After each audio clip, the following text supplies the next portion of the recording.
con Matías Cruzat y vamos a hablar de un tema muy interesante porque ¿qué está pasando con el plan paso a paso del que todos escuchamos hablar? No tenemos idea de claridad de las fechas, de las consecuencias de esto tampoco, así que tenemos a una persona muy interesante que nos va a contar y Vamos a conversar hablar de salud, acerca de eso. básicamente, De salud, y sí. la opinión, conocer un poco la postura que tiene esta profesional, Carol Valenzuela, académica de la Universidad Católica del Maule, con respecto a este plan, y también esperamos que nos dé algunos consejos como para fortalecer el sistema inmunológico. Inmunológico, sí, que el mío Partimos está muy entonces deprimido, muy deprimido. con Carol Valenzuela. Carol, buenos días, ¿cómo estás? Carol, ¿nos escucha? Hola, muy buenos días. ¿Cómo estás, Carol?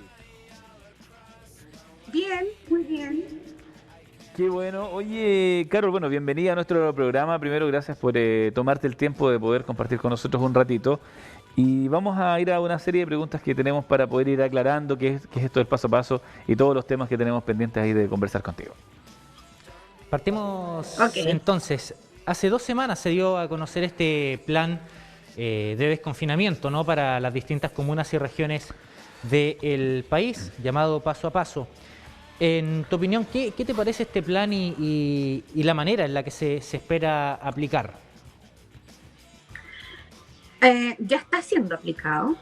Estamos en etapa 3, que es de preparación para empezar con el desconfinamiento. Y yo creo que es un buen plan si uno lo lee, pero siento que está siendo tomado un poco nuevamente.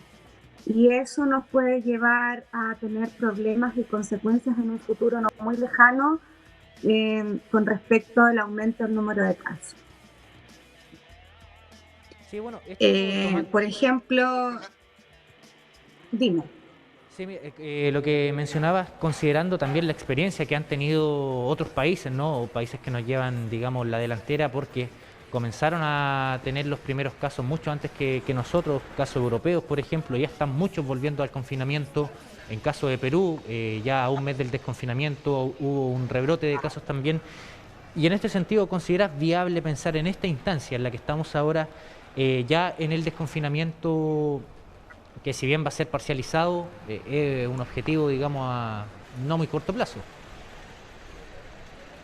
Sí, me preocupa mucho, fíjate, porque ha sido súper complejo que la comunidad aprenda la gravedad de esta enfermedad y lo que significaba el confinamiento antes de esto, que era mucho más severo.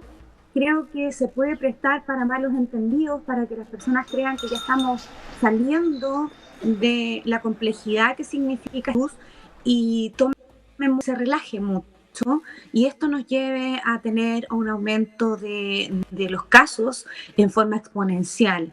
Y eso ya se ha demostrado en comunidades que, por ejemplo, europeas, que han tenido que volver atrás absolutamente al confinamiento total incluso, por presentar este pic que se llama segunda ola, de cierta forma, o rebrote de casos nuevos que aparecen posterior a esta baja que se va haciendo de a poquito, paulatinamente, pero lamentablemente la comunidad o la sociedad no lo comprende así y se relaja mucho en las medidas de seguridad y pasa esto, que suben exponencialmente los casos, ¿no? Y consultarte también respecto de lo más local, cómo va la situación en Talca, propiamente tal, en lo que respecta a la cantidad de contagio y la actitud también de la ciudadanía, si eso se ha podido medir, qué es lo que piensa, qué es lo que opina la gente, porque obviamente cuando se habla de desconfinamiento, muchas veces las personas tienden a apresurarse y quizás salir a las calles con menos medidas de protección de las que debiésemos tener. Entonces, ¿cuál es el testeo, cuál es la visión tuya respecto de ese tema? Mira, yo ayer el número de casos en la región del Maule había bajado los 100 casos, lo que hace rato no estaba ocurriendo. Y eso es muy bueno. Sin embargo, todavía estamos en un número alto, o sea, en 10 casos en la región, o sea, en Talca propiamente tal, 17 en Curicó, o sea, son números que todavía no son bajos para pequeña, porque si tú te das cuenta, esos 17 casos, más los otros 10 casos, más los 2 de Romeral, más los tantos de San Clemente, se van sumando y la mayoría de los casos graves va a tener que absorber el Hospital Regional de Talca. y nosotros la capacidad todavía está bien mermada. Entonces, hay que tener cuidado en confiar que no sabemos continuar. Y lo otro que a mí me ha llamado mucho la atención, me ha tocado salir a la calle un par de días por trabajo, básicamente, es darme cuenta que las personas están dejando de usar mascarillas. Y eso es grave, es muy grave, porque eso significa que la posibilidad de contagio aumenta absolutamente. En la calle, estoy hablando, o sea, sales de los centros comerciales o de los centros hospitalarios y en la puerta se saca la mascarilla y no la usa más porque le causa ahogo, porque se sienten mal y no podemos, es algo que no podemos dejar de hacer, de cuidarnos. Entonces es muy complejo porque a los sectores donde ya están planteada la situación, por ejemplo, centros comerciales, supermercados, instituciones de salud, puertas hay que entrar con mascarilla. Pero de la puerta hacia afuera la gente no. Sí, consultarte también, perdón, ¿qué ocurre con el personal de salud en todas las entidades de salud de la región, en Talca particularmente, tanto privadas como públicas? El nivel de contagio ahí ha sido alto, no ha sido tan elevado, y cómo van manejando también a nivel más personal, quizás el trabajar en un centro de salud no es lo mismo ser un ciudadano común, digamos, alguien que trabaja ahí donde están los focos de contagio, donde están las personas hospitalizadas, también esa relación con la familia, con el entorno, hay un tema de carga emocional ahí también importante. Eso ha sido muy importante y poco visible. Hay muchos colegas y colegas que han tenido que dejar sus casas para poder atender a los pacientes positivos y no tener el riesgo de contagiar a su familia. Por lo tanto, han ido a vivir o muchas juntos o arrendado piezas, han hecho muchas, o se han ido a vivir con familiares jóvenes que tienen un lugar donde atenderlos casi en confinamiento para no correr riesgo de contagiar a sus hijos, a sus familiares más directos y que viven con ellos, adultos mayores en algunos. Y esto claramente merma la parte emocional del personal de salud. Uno de los principales problemas que se ha visto después de cuando viene este rebrote o segunda ola es eso, que el personal de salud ya está agotado. Por lo tanto, tienen obviamente una baja en su sistema inmunológico, también puede tener más posibles contagios porque al estar más agotado no es tan preciso en su vida, puede cometer algún error que sea posible contagio. Por lo tanto, también hay que evitarlo por ese lado, porque ya tenemos un equipo de salud que es muy cansado a esta altura del partido y que ya merece un descanso. Entonces, eso es muy importante. Con respecto a las cifras, han habido brotes en el hospital y se han tomado bien las medidas y se han evitado el que se extienda. Sin embargo, para nosotros que se contagien 2 personas del servicio de salud de cualquier parte es muy preocupante porque ya sabemos y tenemos baja. Hay personas que lamentablemente han fallecido por esta enfermedad y eso para cualquier persona que trabaje en salud, independiente de que yo ya estoy fuera del sistema clínico, es doloroso porque pensamos y nos ponemos en el lugar y podría darse a nosotros. Matías. Carol, ¿sí? ¿El uso de mascarilla es obligatorio ahora en todo contexto, sea en la vía pública, sea para entrar a un supermercado, al comercio en general? ¿Cuál es la efectividad finalmente de este instrumento? Porque me acuerdo que cuando se dio a conocer que ya se había detectado el primer caso en el país, la gente corrió de inmediato a las farmacias en busca de mascarillas. Había gente también que decía que eran innecesarias porque finalmente este virus no se transmitía por el aire. En fin, ¿cuál es la efectividad finalmente de este instrumento que es tan necesario actualmente?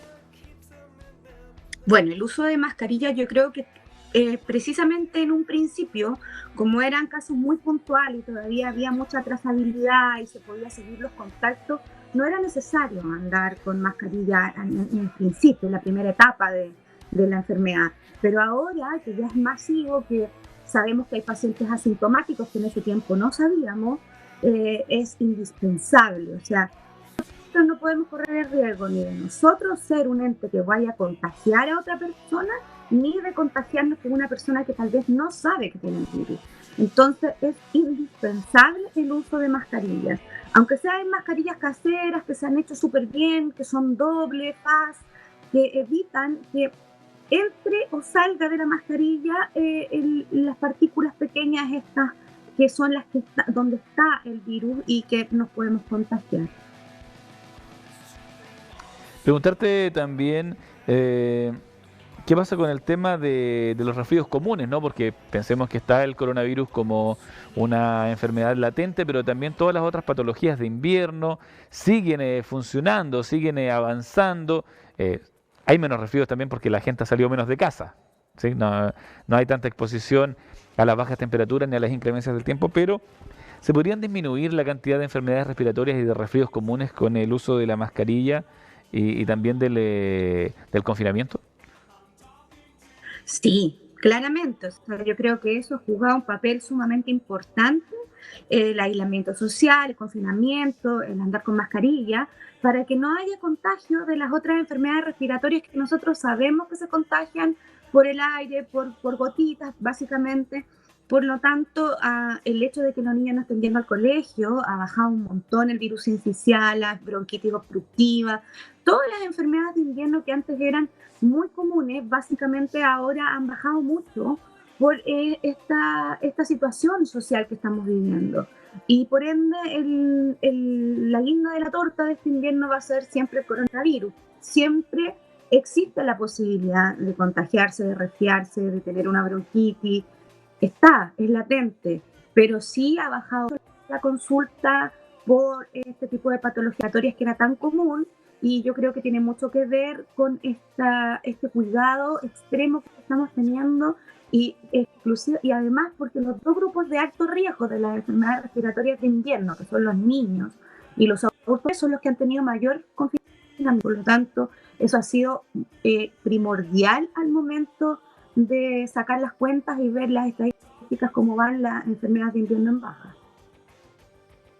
Carol, ¿qué precauciones debería tomar una persona para evitar un resfrío en esta época de invierno? Bueno, si bien se está usando, muchos que son precavidos están usando la mascarilla, muchas veces guantes también quirúrgicos, para evitar también tocar zonas que pueden estar infectadas, pero ¿qué otras precauciones debería tomar una persona? No sé, evitar cambios de temperatura bruscos.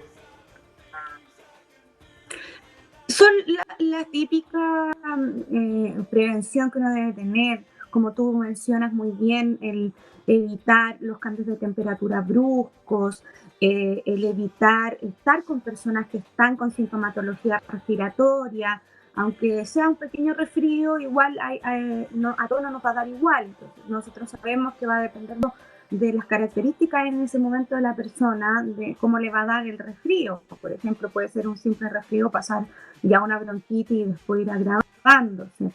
Evitar el exponerse a situaciones que no corresponden. Por ejemplo, si va a salir, trate de salir un día, hacer todos sus trámites y así se expone menos al coronavirus y a pegarse alguna enfermedad respiratoria en invierno. Más si lo va a hacer en transporte público, trate de sentarse solo, o si va en colectivo, tome todas sus medidas de seguridad. Entonces, básicamente es tratar de salir lo menos posible y exponernos lo menos posible.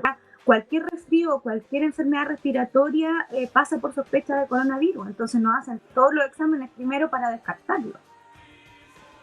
Finalmente, Carol, ¿cómo puede una persona fortalecer su sistema inmunológico en este periodo? Al menos estar más abrigado, consumir algún tipo, no sé, vitamina C. ¿Cómo podría alguien fortalecer su sistema inmunológico?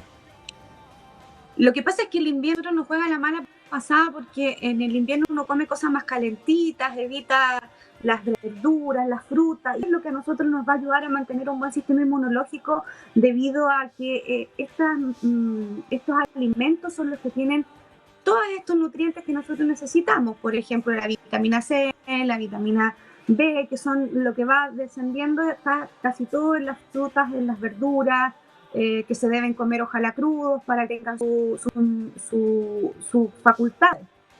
Aumentar el consumo de vitamina C puede ser incluso hasta en fruta, en naranja, en el limón que se le echa a la ensalada, pero tomar suplementos tampoco es malo. Ahora también hay que tener cuidado internos en el consumo de vitamina C y pensar que si uno compra de las infantiles es una al día y nada más, no es un dulce, es un medicamento. Y bueno, las personas que mantener la casa temperada, ojalá libre de humedad.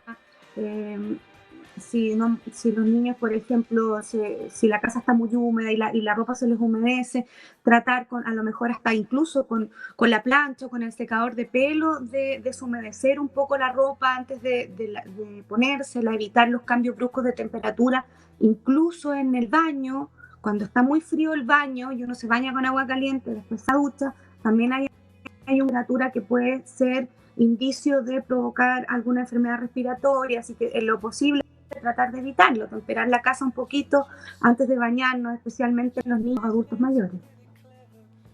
Bueno, Carol Valenzuela, académica de la Universidad Católica del Maule, muchas gracias por haber conversado con Más Positivo de Canal 30 y obviamente dejamos la invitación extendida en caso de cualquier otra oportunidad a futuro. Tiene un espacio acá en nuestro matinal. Muchas gracias, que tenga muy buena tarde. Hasta luego. Muchas gracias, que tengan buen día. Adiós.